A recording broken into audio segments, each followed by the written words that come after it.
Hello बच्चों, कैसे हो।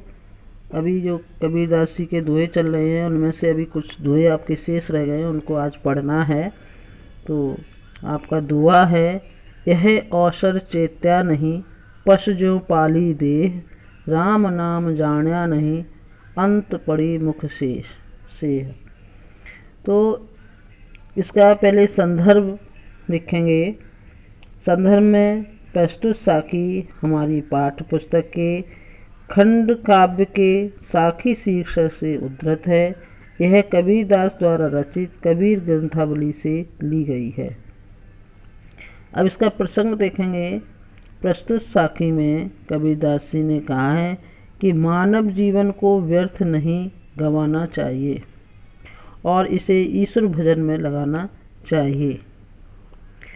तो यही माने यह, अवसर माने अवसर, चेत्या नहीं, चेतना माने सावधान, पश ज्यों पाली दे, ज्यों माने जैसा, देह माने शरीर, राम नाम जान्या नहीं, जान्या से माने जानना, अंत माने अंत में, मृत्यु के बाद, मुख सेह, सेह माने धूल। तो इसकी हम व्याख्या जब करेंगे, संत कबीरदास जी कहते हैं कि मानव जीवन जो है अमूल्य है। यह अवसर चेत्या नहीं, अवसर माने अवसर, इस जीवन, यह अवसर प्राप्त करके भी अगर मनुष्य जो है वो चेत्या नहीं, मतलब चेता नहीं। कबीरदास जी कहते हैं कि मानव जीवन जो है वो अमूल्य है, अर्थात अत्यंत कठिनाई से मिलता है। इस जीवन की प्राप्ति मनुष्य के लिए एक अवसर है। अगर मनुष्य जन्म प्राप्त हुआ है तो ये उसके लिए बहुत ही बड़ा अच्छा मौका होता है। अतः मनुष्य को इस जीवन का महत्व समझना चाहिए तथा अपना मन जो है प्रभु के स्मरण में लगाना चाहिए। यह अवसर चेत्या नहीं, पश ज्यों पाली देह, हमें पशु के समान अपने शरीर को नहीं पालना चाहिए। मनुष्य जन्म प्राप्त करके, जो मनुष्य जन्म प्राप्त हुआ है तो हमें चेतना चाहिए, अर्थात सावधान होना चाहिए।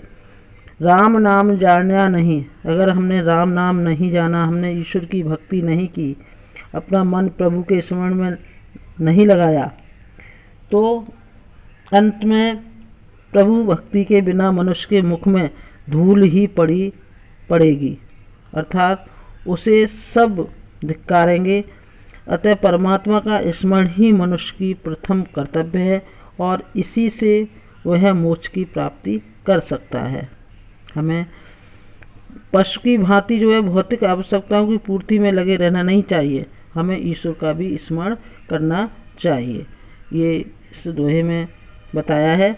अब इसका काव्यगत सौंदर्य लिखेंगे। भाषा सुदक्कड़ी, जितने भी कबीर के दोहे होंगे उनमें भाषा सबकी सुदक्कड़ी लिखेंगे, शैली मुक्तक लिखेंगे और रस शांत, रस बदल जाता है, इसमें तो शांत है, और छंद जो है सबका एक सा लिखेंगे, दोहा छंद।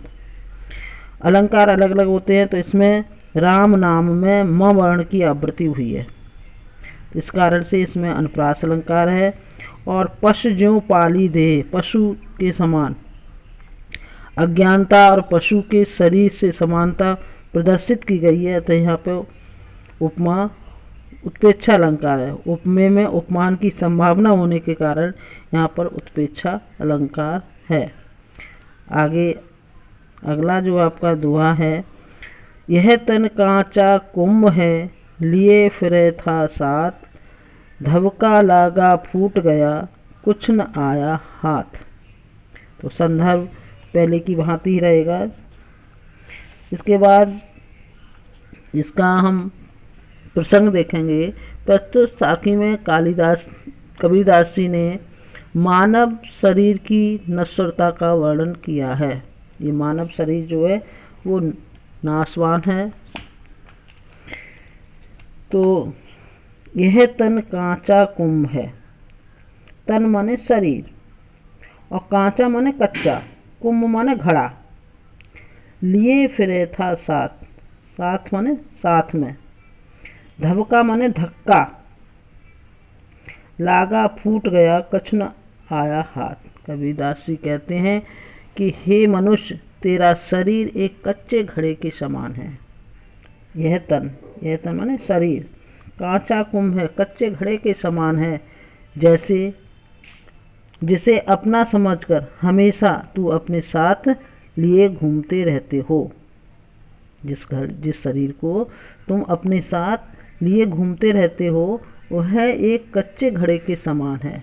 जिस प्रकार मिट्टी का जो घड़ा है, कच्चा घड़ा है, जरा सी ठोकर लगते ही टूट जाता है, धबका लागा फूट गया। धबका मतलब धक्का, ठोकर लगने से टूट जाता है, उसी प्रकार तुम्हारा ये शरीर भी क्षण भर में नष्ट हो जाएगा। इसलिए अपने शरीर का मोह त्याग कर ईश्वर का ध्यान करो। इसका फिर काव्यगत सौंदर्य लिखेंगे, भाषा सदुक्कड़ी लिखेंगे।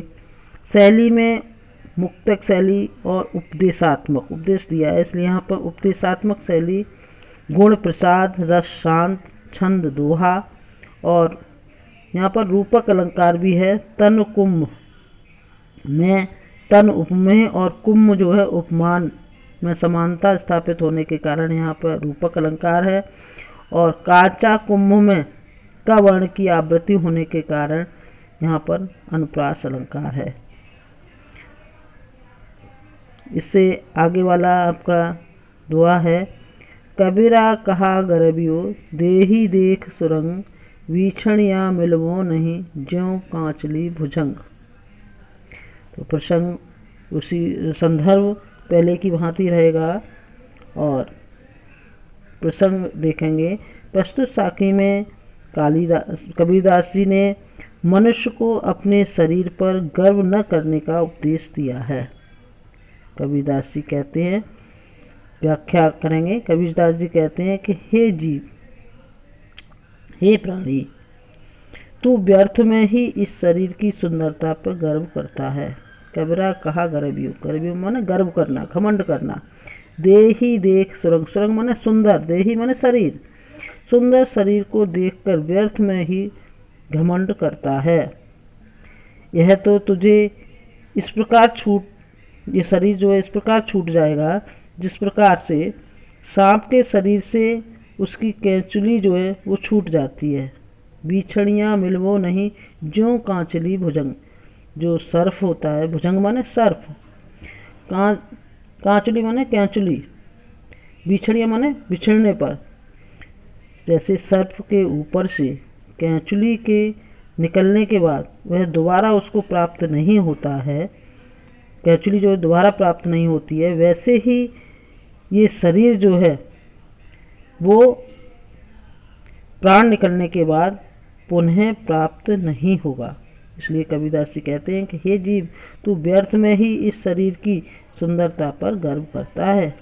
यह तो तुझसे इस प्रकार छूट जाएगा जिस प्रकार सांप के शरीर से उसकी कैंचुली जो है छूट जाती है और पुनः शरीर पर नहीं चढ़ती है, उसी प्रकार उसी तरह अवस्था ढलने के पश्चात मनुष्य पुनः पूर्व रूप में दोबारा लौटकर नहीं आता है।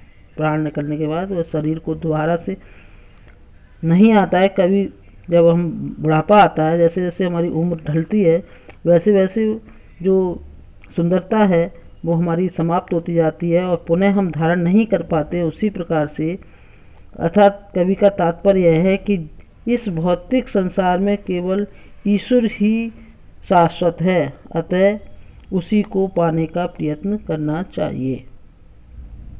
फिर इसका हम काव्यगत सौंदर्य लिखेंगे। भाषा सुदक्कड़ी, सहेली मुक्तक, गुण प्रसाद और रस शांत रस लिखेंगे। छंद दोहा और कबीरा कहा में क वर्ण की आवृत्ति हुई है। देही देख में द वर्ण की आवृत्ति होने के कारण इन दोनों जगहों पर अनुप्रास अलंकार है। और मानव शरीर की नश्वरता की तुलना भुजंग की कैंचुली के से करने के कारण यहाँ उपमा अलंकार भी है।